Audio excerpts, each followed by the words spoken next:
So tanawa guys, sa among gituloy-tuloy ng among walking. So yun na si Tanta, no, hindi na siya nasa akin na lang yung tali, tapos susunod na lang siya sa akin. Safe kasi pagka maaga kasi wala pang mga sasakyan, hahabol yan sa akin pagka hindi niya na ako masundan. So ito yung good thing na tinitrain mo siya, tinitrain mo rin yung sarili mo. Matalino yung mga dogs eh, kaya tiyagaan lang talaga. Kailangan matyaga ka para para masanay sila. Sa highway lang hindi ko pa siya na-try ng gano'n kasi hindi pa naman namin na-testing lagi-lagi ito. So dito muna kami. So nga, susunod na lang yan sa akin. Pagka ayan.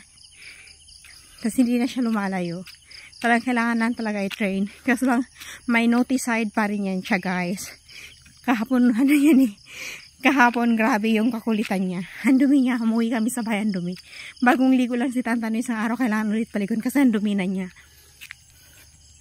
Yan, susunod na lang yan. So, ganun lang. Tiyagaan lang talaga. Pag mga dogs kayo, tiyagaan nyo lang para ma-train. Train nyo yung sarili nyo. Tinitrain niya kayo.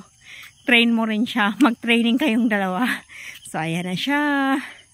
Ayan ang baby boy. Good boy. Good boy, mama. Good boy.